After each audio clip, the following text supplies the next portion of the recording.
Olá pessoal, tudo bem? Eu sou o professor Fábio e a gente vai continuar com a nossa disciplina de teorias da administração. Nessa nossa aula de hoje a gente vai começar a estudar as teorias, tá pessoal? A gente vai começar a compreender algumas das principais teorias que orientaram ali o pensamento administrativo e chegaram até o momento de hoje, como a gente compreende a administração e como a gente compreende a evolução de todas as teorias da administração até os dias atuais, tá? Então, na nossa aula de hoje, a gente vai falar da primeiro conjunto de teorias que formaram praticamente o modelo principal de pensamento sobre a administração, tá? Que é a perspectiva clássica da administração, que vai abordar ali principalmente a administração científica e a escola da administração clássica, tá? E aí a gente vai ver então algumas teorias que podem ajudar a gente, alguns conceitos que vão ajudar a gente a compreender depois como que a administração evoluiu a partir dali. Uma breve reflexão para a gente começar a compreender todo esse movimento da administração clássica que vem de Frederick Taylor, que é um dos principais pensadores ali da administração científica, tá? Ele diz o seguinte: o indivíduo atinge a sua maior prosperidade isoladamente quando alcança o mais alto grau de eficiência, isto é, quando diariamente consegue o máximo de rendimento. Essa frase resume quase que toda a luta que teve Taylor durante as suas atividades ali dentro de uma empresa e também estudando o processo administrativo, na verdade, o processo operacional das atividades da organização. Porque o Taylor, pessoal, ele estava voltado à parte do chão de fábrica, vamos dizer assim, tá? Então ele estava preocupado com a parte operacional. E nessa reflexão que ele faz aqui, a gente já consegue perceber quase todo o movimento que ele fez, né? Mais alto grau de eficiência. Então a gente já consegue perceber que o trabalho dele foi voltado à busca pela eficiência. E a gente vai ver que algumas teorias que ele desenvolveu justamente contribuem para o atingimento da eficiência organizacional. Então, para a gente trabalhar o nosso pensamento clássico da administração, a gente vai falar sobre a evolução histórica, né? Começar a compreender a evolução, que a gente já falou um pouquinho lá na primeira aula, mas pensar de maneira mais administrativa o que aconteceu no passado, que a gente consegue compreender hoje como atividades do administrador. A gente vai falar sobre a teoria da administração científica. Essa foi a primeira teoria, pessoal, que passou a considerar a administração como ciência. Então, a partir desse momento, a administração ela não era mais um conteúdo onde você não tinha a organização e método, né, de realização de atividade. Então, a partir da administração científica, a gente começa a estabelecer métodos. E quando você estabelece métodos para alguma ação, você está transformando isso em uma ciência. Então, a administração passou a ser vista como ciência e por isso que ela é chamada de administração científica a partir desse momento. Nós vamos falar também sobre a teoria administrativa. Aqui vai entrar um outro personagem muito importante, que é o Henry Fayol. E o Henry Fayol, ele trata do processo administrativo. A gente já viu na nossa primeira aula, mas aqui a gente vai ver um pouquinho mais sobre o Fayol e também sobre a teoria administrativa. E por fim, nessa aula nós vamos falar da teoria burocrática, a teoria da burocracia, que é um grande pesadelo aí para muitas pessoas, né? Porque normalmente a gente entende o termo de burocracia como alguma coisa muito atrasada, alguma coisa que gera é cansativa, é muito longo, tem muito papel e etc. Mas a concepção da teoria burocrática não é essa, tá, pessoal? E a gente vai entender, então, o que é a teoria burocrática e qual que é a importância dela para todo o fundamento do pensamento administrativo, tá? Então, essas teorias a gente pode considerar elas como as teorias clássicas da administração, o pensamento mais clássico, porque forma o pensamento administrativo. Então vamos começar aqui com a evolução histórica. Como a gente já falou de forma bastante breve na nossa primeira aula, vamos compreender aqui 3 momentos em que nós podemos considerar que a administração ela existe desde que a sociedade começou a se organizar como sociedade, tá? Então a gente tem aqui, por exemplo, um dos primeiros registros que a gente pode considerar como de fato uma atividade do administrador é o Código de Hammurabi, tá? Do período de 2000 a 1700 a.C., as atividades já tinham algumas características que a gente incorporou hoje dentro de uma organização, que é ali pagamento de salário mínimo para o trabalho, né? Então a gente tem o salário mínimo, o salário base das atividades, né, que normalmente pode ser maior do que o salário base, mas ali tem o salário mínimo, é o mínimo que o trabalhador deve receber. Então, nesse código de Hammurabi foi identificado que existia já essa percepção de pagamento de salário mínimo. Também controle de processos, tá? A gente vai ver que o que é o processo? O processo é como se realiza uma atividade, né? Então, como que funciona o processo produtivo? Ou seja, qual que é a lógica de atividades que acontece dentro da indústria que caracteriza o processo produtivo? E também as responsabilidades, né? A responsabilidade é a atribuição de quem faz o quê. Isso é muito importante dentro de uma organização, é estabelecer ali quais são as responsabilidades de cada indivíduo dentro da organização. E isso a gente já conseguia ver, então, lá no Código de Hammurabi, lá antes de Cristo, né, de 2000 a 1700 antes de Cristo, então as atividades já eram regidas ali por algum tipo de característica que a gente entende hoje de administração.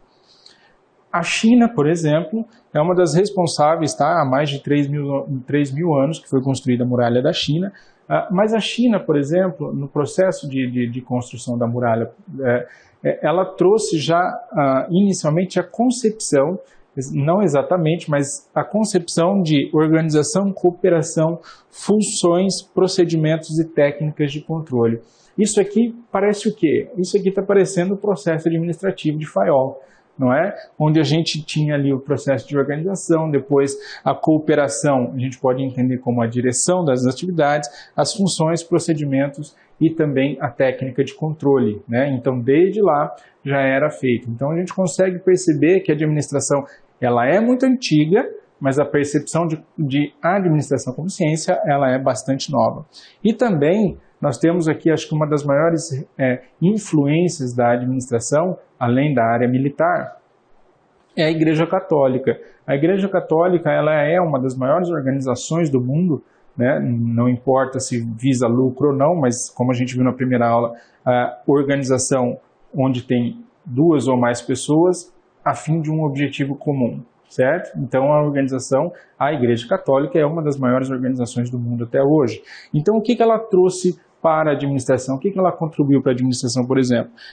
Objetivos, né, rigor em seus objetivos, ou seja, tem uma meta muito clara, códigos rígidos de conduta.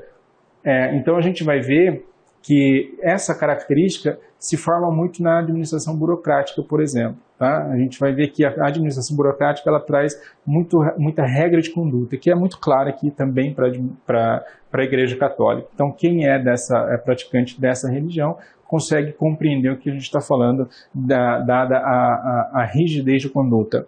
E também objetivos expansionistas. Então, como a gente vê a organização hoje, que a organização hoje quer crescer para ter mais clientes, expandir às vezes para além da fronteira da sua própria nação, a Igreja Católica também foi a mesma coisa, né? Depois do seu surgimento, ela teve essa característica expansionista para levar o conhecimento e a religião para outras áreas, tá? Então essas 3 principais características ajudam a gente a compreender que a administração ela não é recente, né? O processo administrativo não é recente, a compreensão de administração não é recente, mas a administração como ciência ela surge a partir daqui, né? A partir de Frederick Taylor, tá, pessoal? Ele é considerado como o pai da administração por ser o primeiro personagem a estudar a administração como ciência, né? Então ele era responsável pelo processo produtivo de uma fábrica e ele queria transformar esse processo produtivo muito mais eficiente, né? Desenvolver as atividades da melhor forma possível. Lembrando que a gente viu lá na primeira aula, o que é eficiência? A eficiência é você utilizar os recursos da melhor forma possível, não é? Então era isso que ele tentava fazer, ou isso que ele buscou desenvolver, tá? Então, algumas das contribuições de Taylor, que a gente vai discutir um pouquinho melhor depois.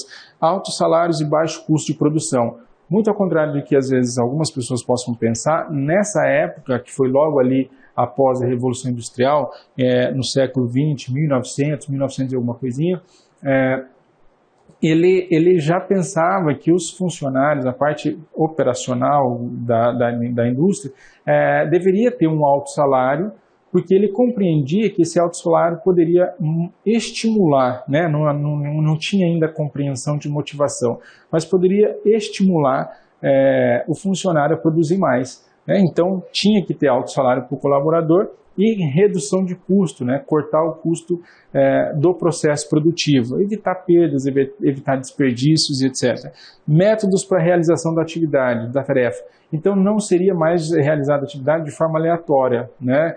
Eu acho que deve ser feito assim. Então ele desenvolveu métodos para a realização da atividade. Então cada funcionário deveria realizar a atividade conforme estava sendo ensinado, conforme estava sendo demonstrado, porque dessa maneira ia ser muito mais eficiente.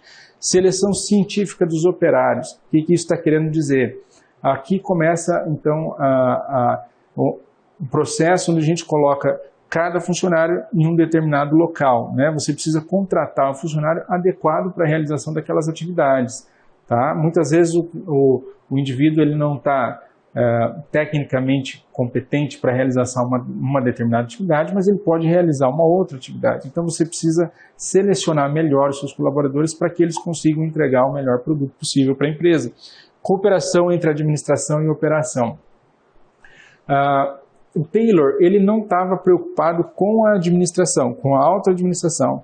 Todo o trabalho dele foi realizado para o nível industrial, tá? Mas não significa que ele não teve contribuições importantes para a administração também. Mas o foco do estudo dele era a eficiência operacional da parte de produção, por exemplo. Mas deveria, na concepção dele, deveria haver uma contribuição, uma colaboração entre a administração e a parte operária, tá?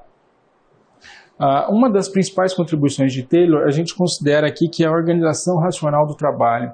No livro que ele escreveu sobre administração, a organização racional do trabalho traz alguns princípios que devem ser seguidos para tornar a organização mais eficiente a partir da perspectiva dele, tá? Da compreensão de Taylor.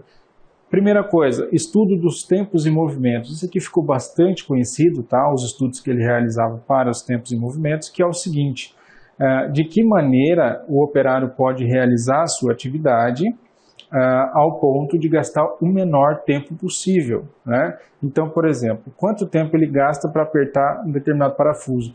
E aí ele começa a estudar de que maneira que pode ser feita, pode ser realizada a atividade para gastar o menor tempo possível. Um filme que evidenciou todo esse processo aqui, se vocês assistirem esse filme, provavelmente vocês vão compreender melhor, tá? É claro que lá no filme é de maneira bem irônica, é muito crítica a essa concepção, a essa percepção, que é o filme Tempos e Movimentos, né, do Charlie Chaplin, onde ele traz de forma bastante clara todo esse processo de o trabalho repetitivo e para você gastar o menor tempo possível na realização das atividades. Estudo da fadiga humana, né? Então o cansaço humano, a fadiga humana também foi compreendida por Taylor, porque o colaborador que não estiver no seu melhor ritmo, né, ele não vai conseguir desenvolver a atividade da melhor forma possível. Divisão do trabalho e especialização do operário. Então a gente viu já, né, na aula anterior, que a divisão do trabalho é uma característica importantíssima da administração e ela surge não exatamente com o Taylor, tá? A ideia da divisão do trabalho já vem muito desde antes. Adam Smith já falava sobre a divisão do trabalho, mas aqui a gente compreende a divisão do trabalho dentro de uma organização, dentro de uma empresa, onde cada colaborador deve desenvolver uma determinada atividade, tá? Por quê? Porque isso vai tornar o operário especialista. Aqui a gente coloca Ford como exemplo, depois a gente vai ver uma característica de Ford, mas o Ford, por exemplo, ele foi um indivíduo muito importante para a administração pela linha de produção que ele criou. Mas nessa linha de produção, o interessante é o seguinte: o operário que era responsável pela parte interna do veículo, ele só fazia aquilo, né? O funcionário que era responsável por colocar o vidro no carro, ele só fazia aquilo. Então, a característica importante aqui é que você torna de fato mais eficiente todo o processo se uma pessoa é especialista naquilo que ela realiza. Se você executa a mesma atividade todo o dia de forma repetitiva, você vai encontrar a melhor maneira possível de realizar essa atividade, né? Não vamos discutir aqui, pessoal, se isso maltratava o colaborador por ficar ali executando a mesma atividade de forma rotineira, mas naquela época, para ele, essa era a melhor forma, né? Dividir o trabalho para especializar o trabalhador e dessa forma ele se tornar muito mais eficiente na realização das atividades. Desenho de cargos e tarefas, né? Então aqui a gente consegue entender que já começa a divisão de quem vai fazer o quê, né? A partir do momento que você divide o trabalho, você pode ter a capacidade, a possibilidade de desenhar os cargos. Então, determinado cargo deve cumprir determinadas ações, o cargo B outras ações, o cargo C outras ações, né? E nas organizações de hoje é dessa forma, né? Se a gente for parar para analisar, cada cargo que tem dentro de uma empresa, existe uma série de atribuições que fazem parte daquele cargo, tá? Incentivos salariais e prêmios por produção. Isso aqui é muito interessante porque ele parte da ideia de que ele tem a percepção do ser humano como um indivíduo que tem estímulos a partir do recurso financeiro. Então, se ele produz mais, ele ganha mais, né? É dessa forma que ele imagina, que ele pensava naquela época que podia tornar o processo produtivo mais eficiente. Tá? Então, a gente tem isso até hoje, né? Quanto mais você produz, dependendo da posição da organização que você ocupa, quanto mais você produz, mais você recebe. O conceito de homo econômicos, né? Essa ideia de homo econômicos está completamente relacionada ao conceito anterior. Por quê? Porque ele parte da premissa de que o ser humano ele é estimulado pelo recurso financeiro, né? Então, se você pagar mais o colaborador, ele vai estar automaticamente muito mais motivado para realizar suas atividades. Padronização de métodos e máquinas, né? Então, aqui, como a gente pode ver, né, nos estudos anteriores, se você encontra a melhor forma de fazer e realizar determinada atividade, você vai continuar realizando aquela atividade dessa forma, porque você se tornou mais eficiente, você está trazendo maiores resultados para o processo produtivo. Supervisão funcional. Então, cada atividade deveria ter a sua supervisão direta, né? Alguém que pudesse comandar as atividades que estavam acontecendo no processo produtivo, tá? Aqui, pessoal, a gente traz um outro indivíduo muito importante para a administração científica, né? A gente compreendeu agora a contribuição de Taylor, que foi o fundador dessa teoria científica da administração, mas o Henry Ford, o fundador da Ford Motors, ele também seguiu muitos princípios da administração científica, né? Então, por isso que a gente coloca ele junto na administração científica, porque ele contribuiu de forma significativa a todo o processo, tá? Então, uma das contribuições mais importantes de Ford foi a linha de montagem, né? Então, a linha de montagem, você consegue perceber como que funcionava. Então, na linha de montagem, o produto vai passando pela esteira e cada colaborador posicionado ali na posição específica, ele realiza as atividades, né? Então, se a atividade dele é colocar um pneu da frente, ele vai fazer isso o dia inteiro, porque o carro vai passando, aí ele coloca o pneu da frente, o outro coloca o pneu de trás, etc. Tá? A linha de montagem, ela existe até hoje, né?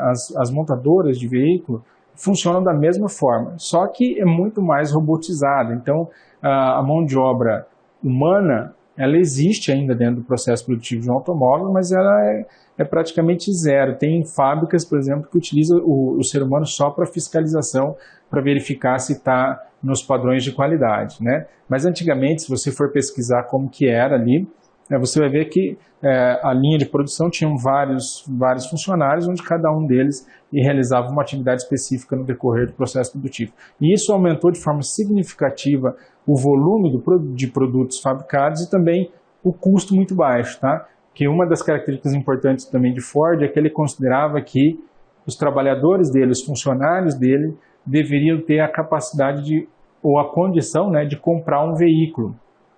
Então eles fabricavam, mas eles tinham condições financeiras suficientes para comprar o carro.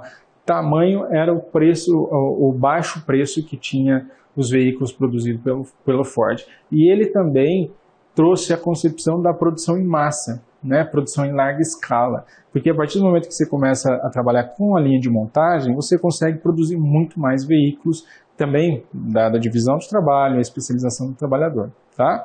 E aí, quais são os princípios que orientaram o trabalho do Ford? Né? O primeiro, o princípio da produtividade, o aumento da produção. Ele fez isso com a linha de montagem, com a especialização do trabalhador, utilizando recursos materiais mais rápidos, como, por exemplo, ele só pintava os carros de preto, porque a tinta preta era mais barata e também secava mais rápido. tá?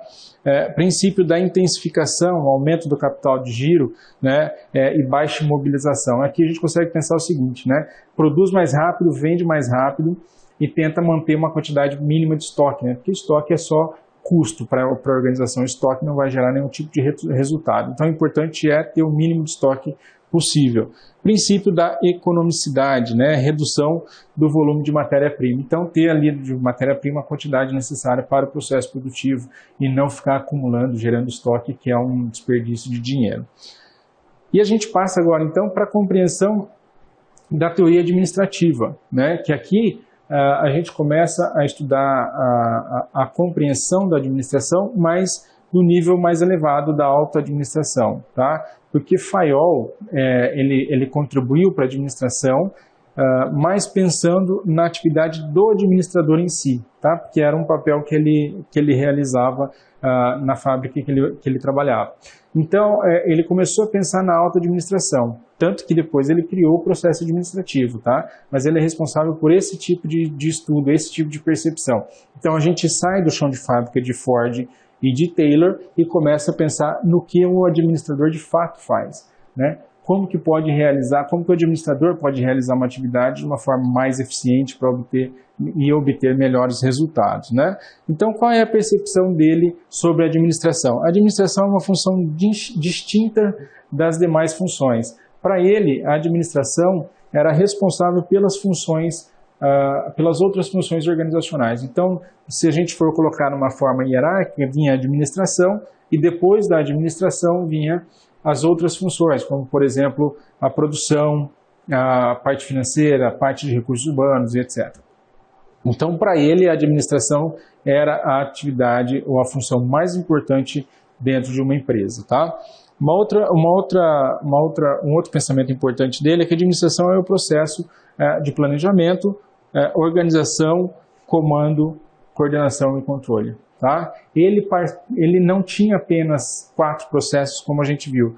Originalmente, o processo produtivo ele foi concebido em 5 etapas, só que depois, no decorrer do tempo, essas 5 etapas se transformaram em 4, porque uma era complementar à outra. Mas ele, então, é responsável do que nós falamos de processo administrativo. Então, quando você pergunta, né, o que um administrador faz, né, qual é a função do administrador? A função do administrador está ali no processo administrativo, tá? Mas quando a gente detalha o processo administrativo, ele é muito extenso, mas de grosso modo, resumidamente, o processo administrativo qualifica muito bem a atividade do administrador. Então, a administração também, uma outra característica, ela pode ser ensinada e ela pode ser aprendida. A partir do momento que você considera a administração como ciência, aí você consegue, de fato, repassar, né, o conhecimento e evoluir no pensamento administrativo. Ainda continuando falando de Fayol, ele dividiu ali as atividades do administrador, né? Tem o processo administrativo, mas a organização como um todo, pessoal, apresenta algumas atividades, tá? E aí a gente precisa compreender como que ele percebia as funções dentro de uma organização. Lembrando que essas funções aqui estavam referentes ao início ali do século XX, né? Então, se a gente for pensar no tempo de hoje, é completamente diferente, né? Algumas coisas ainda permanecem, mas pensando antigamente, eram essas as principais funções dentro de uma administração. A atividade técnica, né, que é responsável pela transformação ali do produto no produto acabado, né, na parte operacional da produção. A atividade comercial, que estava relacionada ali à transição da compra e da venda do produto, né? Então, se você produz, você precisa levar isso para a comunidade, para os consumidores. A atividade financeira, que era responsável, assim como é hoje, né, responsável pela manutenção e a gestão da melhor forma possível dos recursos financeiros de uma organização. A atividade contábil, né, como também é numa empresa hoje, a atividade contábil era responsável ali pelo controle o controle financeiro, né, de entradas e saídas, por exemplo, né, o que uma empresa recebe, o que uma empresa gasta, onde ela gasta isso. Então, a atividade contábil, como existe hoje dentro de uma organização, também ele considerava como uma função importante dentro da empresa. Atividades de segurança, né, proteção das pessoas e dos bens. Essa atividade de segurança, a gente não tem uma atividade específica, né? Ela pode ficar a cargo ali, por exemplo, do setor de controle patrimonial ou operações, depende da empresa. Então, isso aqui já não é mais uma característica usual nos dias de hoje, mas naquela época era importante, tá? Atividades de segurança e atividades administrativas, que aí para ele é a principal atividade dentro de uma organização, porque a atividade administrativa é responsável por todas as outras, né? Então, se a gente pensar de uma forma hierarquizada, ficaria a administração no topo e as outras atividades abaixo, que iriam realizar as atividades, as funções para atender as demandas da administração, tá? E aqui, então, pessoal, é a percepção do controle do processo produtivo na percepção de Fayol, tá? Então, como eu disse, ele tinha 5 etapas e não 4, como a gente viu anteriormente, né? A etapa de previsão, que hoje é conhecida como de planejamento, né? Mas de previsão, que era a capacidade de prever o que poderia acontecer no futuro próximo, por exemplo, mas hoje a gente entende como planejamento. A organização é a mesma concepção, né? Onde você deve organizar os materiais que serão utilizados, então a gente vê que esse processo permanece. O comando e a coordenação, que é de fato a realização das atividades, né? O comando seria o nível hierárquico responsável pela realização daquelas atividades, e a coordenação, que a gente pode entender hoje como a liderança ou quem vai ajudar a realização das atividades. Então a gente percebe que o comando e coordenação se fundiram aqui nesse processo e virou a direção ou a execução, né? Então por isso que a gente tem, ao invés de 5 etapas, onde a gente tinha essas duas divididas, né, a coordenação e o comando, e a gente hoje tem a direção. Então a etapa de controle tem a mesma função, que é controlar aquilo que foi planejado para ver se vai atingir o objetivo ou não. Mas a gente consegue perceber então que para Fayol, né, era previsão, organização, comando, coordenação e controle. Com os estudos, né, com o avanço dos estudos sobre a administração e o processo administrativo, então aconteceu isso que eu acabei de falar, né? Houve essa junção de 2 etapas para a etapa de direção, né? E fica planejamento, organização, direção e controle, né? Em todo lugar que você for pesquisar hoje, você não encontra mais essas 5 etapas, você vai sempre encontrar as 4, porque está resumindo de forma bastante relevante o processo do administrador em si. Ele também contribuiu, né, além do processo administrativo, que a gente utiliza ele até hoje, desde da sua criação, a partir de Fayol, ele permanece, tá? Não teve alteração. Então a gente consegue perceber que ele contribuiu um pouco mais, ele trouxe ali 14 princípios da administração, e alguns desses princípios a gente de fato utiliza até hoje. A divisão do trabalho, né, como é um tema recorrente ali, a gente já falou várias vezes sobre a divisão do trabalho, ele também compreende que a divisão do trabalho é importante porque vai especializar a mão de obra, vai tornar o operário muito mais eficiente, só que também a divisão do trabalho da alta administração, porque o trabalho do administrador ele também ele não vai realizar todas as atividades, existe ali na atividade administrativa também a divisão de trabalho. Autoridade e responsabilidade, né? A autoridade de cada cargo e a responsabilidade também que vem com cada cargo que existe dentro da organização. A disciplina para a realização das atividades, né? É importante manter a disciplina para o atingimento do objetivo da empresa. Unidade de comando. O colaborador ele deveria ter apenas uma unidade de comando, tá? Ou seja, se reportar a um único gestor.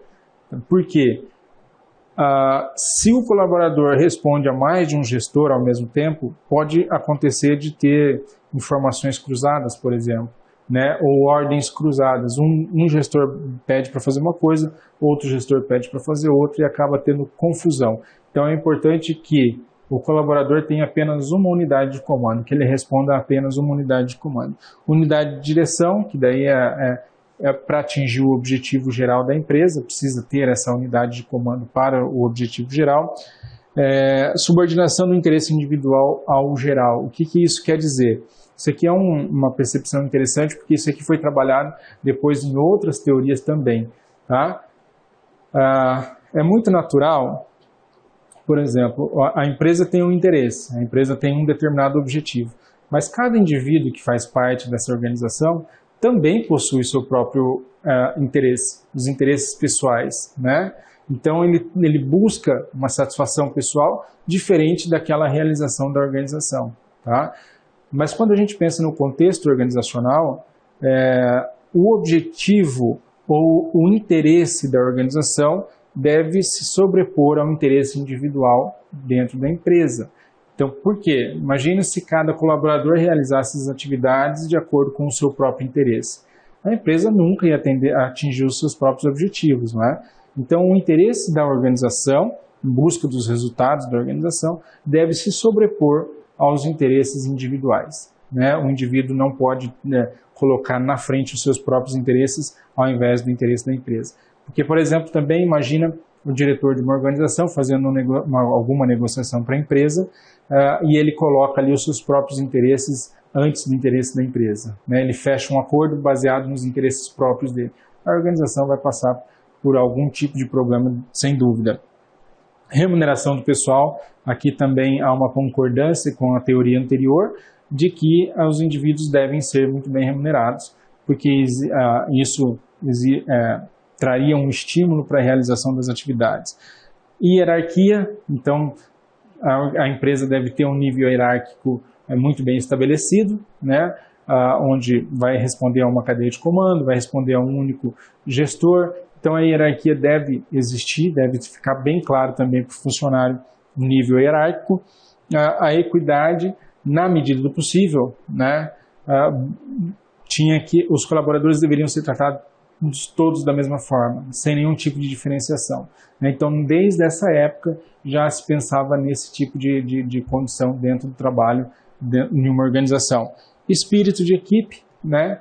O trabalho em equipe. Então, para Fayol, quando ele pensa na alta administração, ele pensa que é necessário um trabalho em equipe, né? Entre a administração e a parte operária, ou entre os próprios operários, ou entre os funcionários da administração, da alta administração, e a iniciativa, que é a iniciativa para a realização das atividades, né? Isso aqui a gente percebe até nos dias de hoje, esse tipo de característica. Então, pessoal, faz um exercício bem breve de quais desses princípios aqui que foram levantados por Fayol que você consegue identificar, por exemplo, dentro de uma empresa, né? Se você já está no mercado de trabalho, então você consegue identificar algumas dessas características dentro de uma organização, né? Desses 14 princípios dentro da empresa que você trabalha, ou se você não trabalha, tenta imaginar ou pensar uma empresa próxima, uma empresa que você é cliente, esse tipo de princípio. Será que isso aqui faz parte até nos dias de hoje?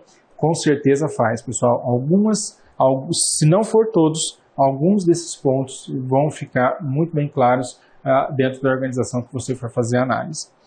E aí a gente chega na nossa última teoria dessa aula, que é a teoria burocrática. Bom, a teoria burocrática, pessoal, vai ficar muito claro entender, porque ela normalmente é vista no sentido muito negativo, né, no sentido pejorativo até. Porque quando a gente fala, esse trabalho é muito burocrático, essa empresa é muito burocrática, o que a gente está normalmente tentando sugerir quando a gente fala isso? Que uma empresa ela tem um excesso de papelório muito grande, ela tem um excesso de processo, ela tem muitas ações e tudo é muito demorado, né? Esse é o pensamento inicial que a gente tem quando a gente pensa em uma organização burocrática, certo? Então, o que a gente pode tratar nesse sentido aqui? Por que surgiu a teoria burocrática, tá? Mas a teoria burocrática ela não é, em nenhum sentido, dessa forma que a gente acaba interpretando. Quando a gente fala, principalmente nos órgãos públicos, né? Organizações públicas, a gente sempre faz essa associação com o trabalho lento, às vezes, dessa instituição pública, com o conceito de burocracia. O INSS é muito burocrático, é muito demorado quando você vai lá, até você fazer a consulta, até sair o benefício, etc. É tudo muito demorado. Então a gente faz essa relação da demora com o conceito de burocracia. Mas, pessoal, quando foi criado a ideia da burocracia, foi por Max Weber. Depois a gente vai ver um pouquinho. tá? Mas ele criou a teoria da burocracia buscando a maior eficiência de todos os processos, tá? E a gente vai ver o porquê. Mas a gente entende de uma maneira um pouco pejorativa, né? Mas então a teoria burocrática ela surgiu tentando atender uma necessidade que não foi atendida nas duas teorias anteriores, né? Tanto na teoria científica de Taylor como na teoria administrativa de Fayol, né? Então a gente precisa entender que a teoria burocrática ela surgiu para tentar suprir algumas carências que tinham ali nas teorias anteriores, tá? E aí ela vai tentar buscar um enfoque na estrutura, né? Na estrutura da organização, quanto nos seus participantes. Ela vai tentar juntar essas duas coisas, tá? E aí também a teoria ela surge porque ela precisa, ela julgava que seria necessária a compreensão de uma organização de uma forma mais racional. Quando a gente pensa de forma racional, é tirar da teoria ou das ações que são realizadas dentro de uma empresa todo o comportamento humano, né? Ou as características individuais dos indivíduos, das pessoas. Tanto que é uma das críticas que a gente vai ver depois, que é essa característica de impessoalidade, né? Pela teoria burocrática. Então, independente da pessoa que ocupe o cargo A, aquelas ações atribuídas ao cargo A devem ser realizadas independente da característica da pessoa que está realizando, tá? E um outro ponto importante apesar de todas as críticas que a teoria burocrática tem, foi ela que auxiliou e que permitiu que fossem desenvolvidas, por exemplo, as atividades de grandes empresas, né? Tenta pensar por um momento, pessoal, se você trabalha numa empresa pequena, você vai perceber que ela tem processos menos definidos, né? Ou seja, a tomada de decisão ela pode ser muito mais rápida, por exemplo, em uma empresa pequena, porque não tem justamente a burocracia por trás. Mas, se a gente for parar para pensar, como que seria gerir uma empresa de grande porte sem a burocracia, sem o processo burocrático por trás, tá? E se você parar para pensar, até pouco tempo atrás isso seria impossível. Eu, particularmente, até hoje não vejo como gerir uma empresa grande, né, sem alguns pontos levantados aqui pela teoria burocrática, tá? Então vamos pensar aqui, ó, na teoria burocrática a partir das concepções originais que foram desenvolvidas. Então a divisão do trabalho, né, mais uma vez a gente vê aqui a importância da divisão do trabalho, tá? Mas aqui a percepção é o seguinte: existe a divisão do trabalho para que cada pessoa realize a sua única função, né? Então, por exemplo, o funcionário A não deve interferir na atividade do funcionário B se as atividades são diferentes, tá? Então, a divisão do trabalho permanece como um fator importante para o aumento da eficiência da organização. Hierarquia e autoridade, né? Lembra que lá na primeira aula a gente falou da Igreja Católica? Nessa aula a gente falou da Igreja Católica, a importância da Igreja Católica para a administração. Nós vemos aqui que é a hierarquia e a autoridade. Então, dentro de uma empresa deve existir um nível hierárquico, né? Por exemplo, onde o gestor ele tem o cargo de gestor, tá, pessoal? Ele tem autoridade sobre o cargo que vem abaixo dele, não sobre a pessoa, mas sobre o cargo, tá? E isso é o nível hierárquico. E a autoridade é o seguinte: o cargo subordinado ao gestor, por exemplo, deve sim cumprir as atividades que forem determinadas ali pelo gestor, tá? Então é aí que vem a característica da autoridade. A racionalidade, ou seja, desenvolver a atividade da forma mais racional possível, da melhor forma possível. Regras e padrões.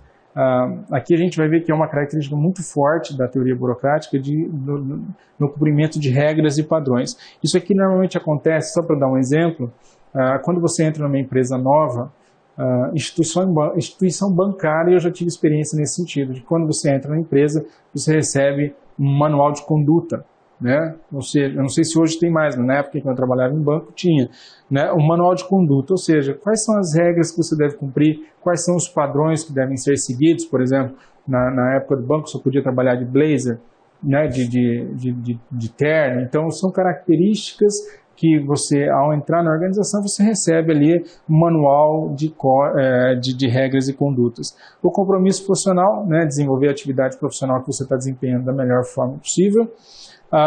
Registros escritos, aqui que vem a ideia de excesso de papelório da teoria burocrática, né, pela necessidade de registros escritos. Mas se a gente for parar para pensar, seria muito difícil a gente trabalhar numa organização hoje que não tivesse registros, né? A gente precisa de registro, tá? A gente precisa registrar as ações que são feitas e principalmente, né, para o planejamento estratégico, por exemplo, o registro ele é fundamental. Você precisa registrar as ações que vão ser feitas e depois, para o processo de controle que vai acontecer lá na última etapa, você precisa de tudo que foi registrado para conseguir controlar, né? Então existe esse apego sim aos registros escritos, né, porque é uma característica que o Max Weber considerou importante no processo da administração. E a impessoalidade é uma das críticas fortes que recebe a teoria, porque é como se desfigurasse o indivíduo que ocupa o cargo, né? O indivíduo que ocupa o cargo não deve influenciar ou interferir nas ações que são determinadas para aquele cargo. Então, por isso que existe essa característica de impessoalidade. Ou seja, se for o José que ocupa o cargo A para realizar a atividade, ou se for a Maria, não importa, né? Os resultados do cargo têm que ser os mesmos, independente de quem estiver ocupando. Por isso que tem essa característica de impessoalidade. E aqui vem os pontos, né, porque essa teoria ela tem bastante crítica, todas as outras também apresentam, mas a teoria burocrática especialmente tem algumas críticas mais fortes, principalmente quando a gente fala de instituição pública e pela demora. Mas aí é que está a diferença, tá? A gente compreende como ineficiente as instituições públicas devido à sua demora. Mas a teoria da burocracia ela foi desenvolvida para tornar a empresa mais eficiente possível, né? Tanto que a burocracia, numa perspectiva ideal, que é a de Max Weber, o modelo de gestão que tornaria a organização a mais eficiente possível. Mas aí essas características da teoria burocrática trouxe algumas disfunções, algumas críticas também, né? Apego aos regulamentos. Então, como a administração burocrática, ela tem uma série de regulamentos que devem ser seguidos, toda organização tem regulamento, né? E a gente não consegue tirar isso porque é uma forma de estabelecer maneiras de conduzir a organização. Porque imagine só se cada funcionário decidir agir da forma que quiser, né? Isso aí seria impossível, porque dentro de um ambiente organizado, dentro de uma organização, as pessoas exercem funções para que aquela organização continue funcionando. Agora, se cada indivíduo que entrar lá decidir trabalhar da forma que considerar importante, da forma que quiser, aí não vai ter a organização necessária. Excesso de formalismo é uma outra crítica bastante pesada, porque a teoria burocrática precisa dessa formalização das coisas. Então, o papelório, a ideia de que tem muito papel rodando em empresas públicas é porque você precisa registrar as coisas e você precisa, sim, da formalização, né? Então, um comunicado não pode acontecer de maneira informal ou impessoal, ou informal. Ela deve acontecer de maneira registrada. Então, a gente vê isso até hoje, né? Murais de aviso, por exemplo. Às vezes, né, empresas com mais tecnologia acontece através de e-mail e etc. Mas o excesso de formalismo é a necessidade de formalizar os processos ou as ações que vão ser desenvolvidas na organização. Resistência à mudança. Ela tem uma maior resistência à mudança porque ela é muito mais engessada, né? Uma empresa que depende de muitos processos e de formalização, resistência à mudança, resistência à tomada de dificuldade de tomar decisão. Que, por exemplo, você vai realizar uma atividade determinada. Você precisa fazer alguma alteração nessa atividade porque você entendeu que ela não é adequada para que ela poderia ser feita de uma outra forma. Normalmente você precisa pedir autorização, né? Em uma empresa altamente burocrática, você precisa pedir autorização para essa modificação, tá? Vamos pensar num sistema de franquia. né? O franqueado ele não pode fazer nenhuma alteração, nem no produto, nem nas técnicas de venda, nem na forma de atendimento. Não existe essa margem. Tá? A dificuldade que existe de mudança dentro de um sistema de franquia é muito grande pela parte do franqueado. Tá? Porque ele não pode fazer nenhum tipo de alteração, não pode mudar, a não ser que passe por um processo que a gente considera burocrático, né, de autorização de mudanças. Despersonalização do relacionamento. Então, como eu disse, não importa quem está no cargo, mas sim o que o cargo representa, ou aquilo que o cargo de fato desenvolve para a organização. Então, por isso que tem essa despersonalização do relacionamento, porque não existe o critério humano dentro de uma organização burocrática, ele fica suspenso, né? Ele não é um fator relevante. Por isso que a empresa deve ser mais racional possível, né? E exercer atividade que tem que ser realizada para o atingimento dos seus objetivos. Excesso de rotinas e procedimentos, né? Essa crítica ela é bastante comum até nos dias de hoje, quando a gente pensa que uma empresa ela tem de fato as rotinas que devem ser realizadas e às vezes muitos procedimentos, né, para determinadas ações. É isso que pode tornar um pouco a empresa mais demorada, mais lenta, por causa dessa quantidade de procedimentos que devem ser realizados. Então, por exemplo, vamos pegar uma instituição pública, né? Na instituição pública, você faz um requerimento para solicitação de um serviço. Aí esse requerimento vai para um determinado setor. Esse setor manda para outro, e manda para outro, até chegar na tua resposta, até chegar em você. Tá? Porque existe essas necessidades de rotina. Isso é uma característica muito grande de instituição pública, porque a instituição pública tem uma necessidade de controle das atividades muito grande. E, da mesma forma, empresas de grande porte. Né? Por exemplo, empresas de grande porte, o departamento de marketing ele é responsável pela imagem da organização. Então, por exemplo, o indivíduo lá na ponta, ele não pode fazer alteração, ele não pode substituir, por exemplo, slogans, ele não pode fazer nenhum tipo de mudança na imagem da organização sem a autorização do setor de marketing, por exemplo. Então, existe todo um processo que deve ser feito caso ele queira fazer alguma alteração. Tá? Então, existe sim um excesso de regras, existe sim um excesso de rotina, de procedimento, mas é a forma que isso é encontrado de ser feito.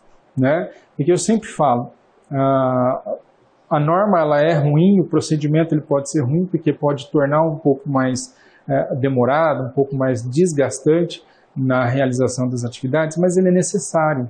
Né? Lembrando que uma organização ela não está ali para atender os desejos do colaborador, no sentido de deixar ele livre para fazer o que ele quiser. O colaborador está ali para ajudar a empresa a chegar aos seus objetivos. Né? Então, muitas vezes, o diretor administrativo de uma organização, ele compreende que determinadas atividades devem ser realizadas de tal forma para que se chegue ao objetivo. Né? Só que quando chega lá na ponta para quem realiza, o diretor não vai ficar, né, sempre conversando ou explicando como é que deve ser feito. E aí é que surge as determinações a partir de relatórios ou de manuais dizendo como que as atividades devem ser realizadas. Tá?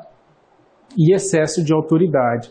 Para a teoria burocrática, para que uma organização funcione, é necessário que tenha ali a autoridade, o nível hierárquico muito bem representado, muito bem respondido.